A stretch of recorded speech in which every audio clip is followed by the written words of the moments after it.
A U.S. missile bouncing off of an unidentified flying object, a UFO. My first thought is, holy cow, the Jeffrey Epstein client list really must have some wacky names on there, because let's just remind ourselves that like a few years ago, it was a huge thing. People were joking about like storming Area 51, an extremely classified location in the United States of America, and now there's just UFO videos being shown off willy-nilly. I can't help but feel like this is a distraction, but it is extremely interesting, and I did want to watch it. Look, I'm not jumped to the conclusion that I believe that there are, aliens coming from another planet, but I'm open to that, and I think that it's our responsibility, especially when we're seeing that we have a government that is actively blocking information from us. Just last night, I tried to get an amendment onto the National Defense Authorization Act that fit in the germaneness of that bill to have UAP disclosure. And conveniently, it was named non-germane, mostly deemed by staff, not even an elected official. This is the kind of stuff that we repeatedly see. Last year, we were blocked by someone in House administration from being able to receive a full briefing from Arrow. So not an elected official, but someone in staff blocked us. And I've had it. Enough is enough. I want to cue up a video that I've been given. And as before it starts, I'm going to describe. This was taken October 30th of 2024. This video is of an MQ-9 drone tracking an orb, or this object, off the coast of Yemen. You'll see that another MQ-9 launched a Hellfire missile.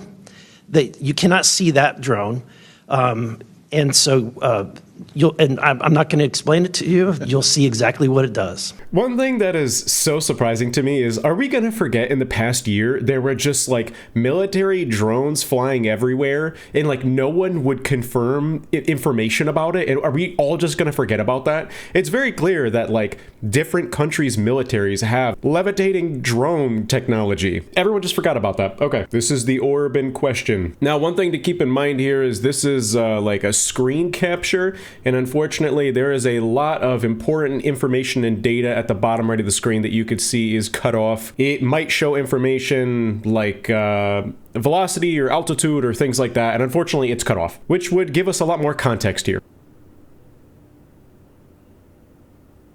All right, well, that was the missile strike. You could see that the orb is still flying. The ocean's looking pretty good. Mr. Knapp, have you heard about events like this occurring? And what information might you have? I have heard about events like this. I have heard about this event. Jeremy Corbell and I talked about it in one of our episodes a while back. We did not have the video, though. There are servers where there's a whole bank of these kind of videos that Congress has not been allowed to see, that the public hasn't been allowed to see. Occasionally, some of that stuff gets out in the wild, and it comes our way. It should be going to you. The public should be seeing this stuff. Yeah, to distract them, so people stop asking for the Jeffrey Epstein client list. Yeah, the public should see all this. Again, a few years ago, this was like super off limits, super classified. Like Area 51 was like a huge taboo thing. And now all of a sudden, like, yeah, let's just show them the UFO videos. Not allowed to, I don't know, but that's a Hellfire missile smacking into that UFO and just bounced right off. And it kept going. Yeah, another thing here, again, like I said, is there is a lot of data and information that is cut off. It's cropped off, and it would be at the bottom right of the screen. People are claiming that the U.S. missile bounced off with a UFO, but if we saw that data, we might be able to conclude, oh, it didn't actually bounce off of it. Maybe the altitude decreased significantly. Maybe the tracked velocity of the UFO, maybe that decreased significantly. Maybe it did actually make a dent. We don't really know because they conveniently cropped it out. It kept going, and it looks like the debris was taken with it. Yeah, what the hell is that? What flies like that? Again, I'm not going to speculate what it is, but the question is, why are we being blocked from this information consistently? I want to ask this just question: how in the world? This is the document. I want to enter this in for the record if it hasn't already been entered, Madam Chair. The document that you provided on Thread 3. This is a huge file. How in the world did you smuggle this out of Russia? Carefully. In your socks? And I don't think I want to be really specific about it because I might have to go back there and get some more sometime. Although, Okay. no, that'd be crazy to do that. Well, I took the top pages off that were stamped with the security signature, and I carried them out on my person. But the rest of them, I just threw in my suitcase and threw some caviar in there as a distraction as well, and hoped for the best. Otherwise, I'd be a citizen of Siberia right now. And you had you reported James Lakatsky came to you with government possession of NHI craft and how they ultimately gained entry. Can you testify to the veracity of that claim? Dr. Lakatsky is an honorable man who served most of his career with the DIA, a very trusted, high-level rocket scientist and intelligence analyst who inspired the OSAP program, as I said earlier. And in full disclosure, I've co-written 2 books with him. He dropped this on myself and our other co-author out of the blue. And it took 14 months for us to get DOPSR approval for him to release 2 sentences on that. He said this craft, we had managed to get inside of it. It had no wings, no rotor, no tail. It had no fuel tanks. They didn't know how it flew or how it was operated. It looked like it was aerodynamic, but he would not go further. He's a by-the-book guy, and until he gets clearance to say more about that, I don't think we're going to hear much more. But it's not ours. It wasn't ours. We didn't make it. We didn't know who made it and how it was built and how it operated. We've got at least one, and I don't know. I think that's enough confirmation that we do have recovered discs and materials. Leslie, Mr. Borland, in the classified realm, have you been exposed to undeniable confirmation of NHI technology? And then my second question is Base Systems involved in any way with reverse engineering exploitation of non-human intelligence craft? Yeah, we're gonna have to have a conversation this Skip for that. Whether I'm legally even allowed to answer that, and whether you're even allowed to hear it, sir. Okay. Again, you can sense our frustration. And so I just want to thank you for coming forward. We will continue to fight because, look, this is about making sure that this government belongs to the people and restoring the republic the way it was intended to be. Madam Chair, I also have further witnesses of courageous individuals. It was given to me by Dr. Stephen Greer, including Michael Herrera and his testimony. We have Roderick Castle and his testimony, Randy Anderson, his testimony, similar things to what the witnesses today have said. Yeah, so pretty interesting stuff. Confirmation that like they have retrieved either remains or like one unidentified flying object. It doesn't have a fuel tank. Like it's completely beyond our comprehension of technology. So pretty interesting stuff there. At the time, we were conducting launches deemed by the National Reconnaissance Office as the most important in 25 years. These were historic launches. These facilities were vital, and they were repeatedly visited by UAP. Each incident was witnessed by multiple personnel, documented, investigated, and reported up the chain of command. We sent information up, but we got no guidance down on how to handle these events. I personally witnessed one of these events and investigated others as they occurred. 6 other service members have provided me with the information that I will share with you today. The incursions began on October 14, 2003, when Boeing contractors reported a massive glowing red square silently hovering over 2 missile defense sites. After several minutes, it drifted further east onto the base and vanished over the hills. This event, now known as the Vandenberg Red Square, was referenced by Representative Luna at the first hearing on this topic. Official Air Force records of this event are in possession by Aero and the FBI. Later that night, while I was on duty, security guards at a critical launch site reported a bright, fast-moving object over the ocean. I responded to the incident. Chaos ensued over the radio as the object approached rapidly. I heard my friends screaming, "It's coming right at us, it's coming right for us, and now it's right here." Moments later, I heard them say that it had shot off and was gone. When I arrived on scene, I talked to 5 shaken witnesses who described a massive triangular craft, larger than a football field, that hovered silently for about 45 seconds over their entry control point before shooting away at impossible speed.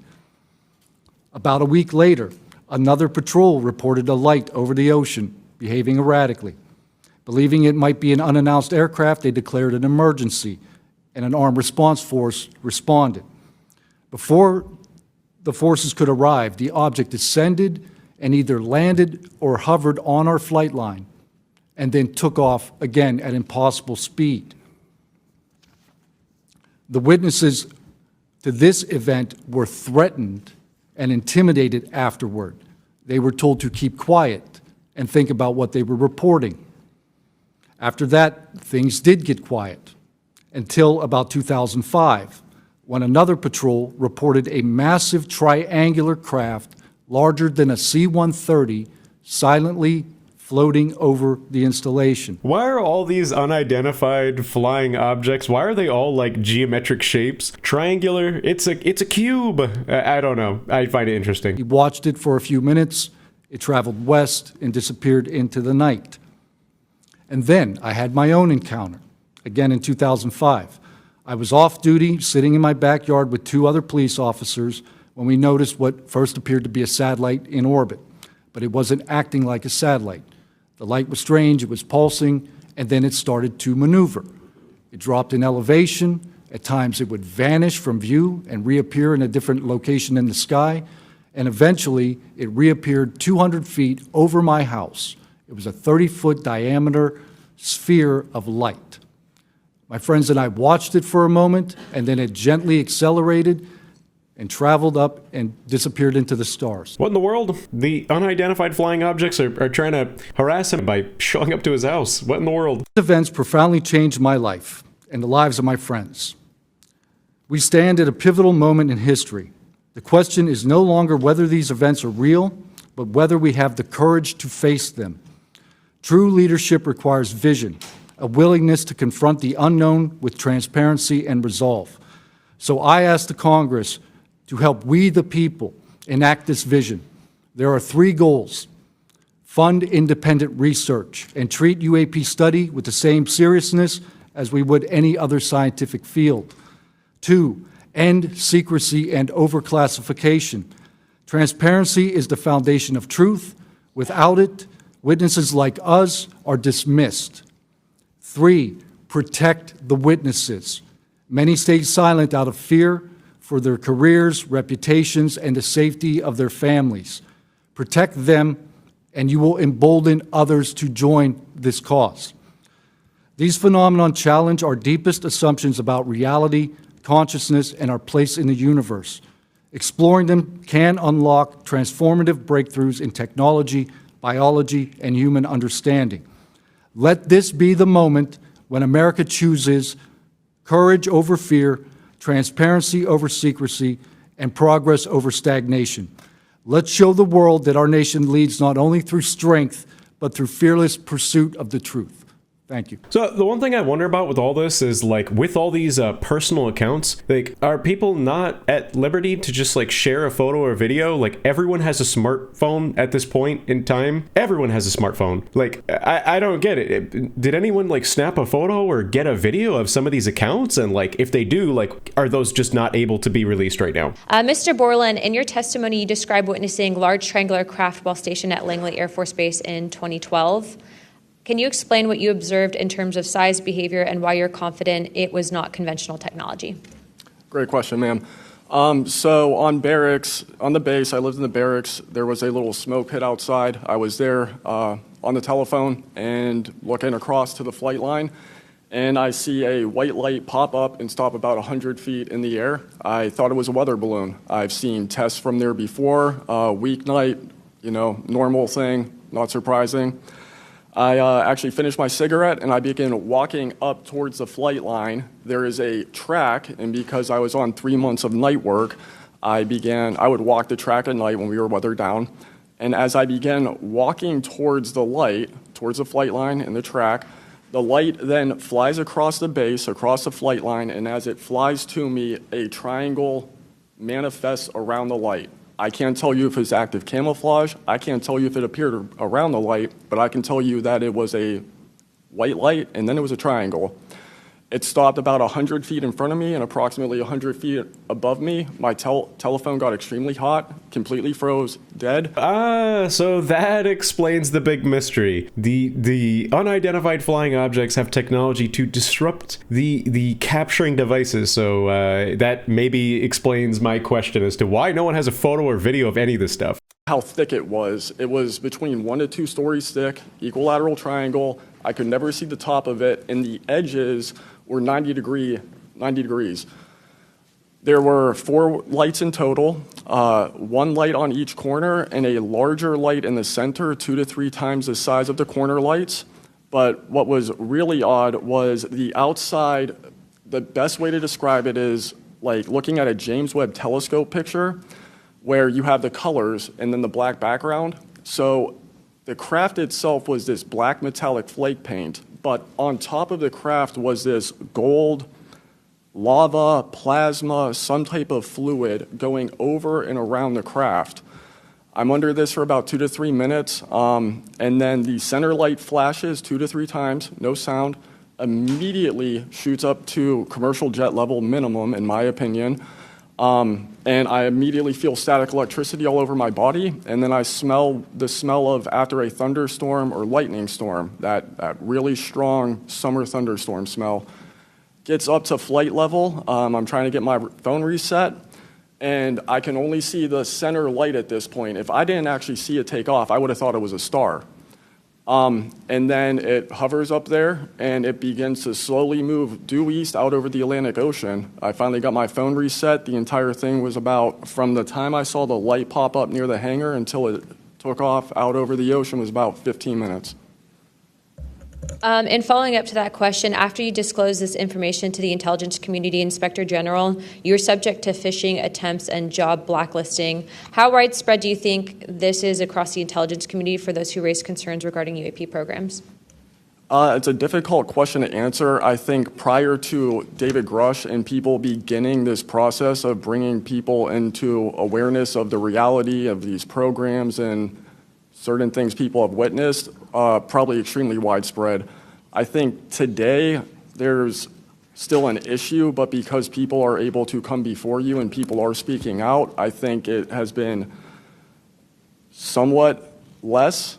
I would hope, though, that people would, because if this goes back into closed doors, this is going to get really ugly. So yeah, I just wanted to watch some of those videos and talk about it. It's some pretty wild stuff to hear that one of those people who were speaking that I watched, he experienced like job blacklisting after trying to speak out about some of this stuff. So it's very clear that like people have these experiences, especially at these like military bases. And it's very clear that sharing the experience is very much frowned upon. Why is all this stuff now coming forward? This is not the first time that there has been like a House meeting talking about like unidentified flying objects. And so again, I am holding the strong opinion that like, dear God, is this just sort of a distraction because people are really wanting the Jeffrey Epstein client list to be released? I don't know. Again, a few years ago, like it was a joke about, oh, Area 51, like everyone's gonna storm Area 51, and that was like, holy cow, that was very, very frowned upon. But now all of a sudden, we're getting like drip fed a lot of information about like unidentified flying objects and like all of these accounts that are supposedly true. And it is pretty interesting to see that like everyone has a pretty common story. Like it always ends up being some sort of like triangular shape and lots of lights, and then it just like,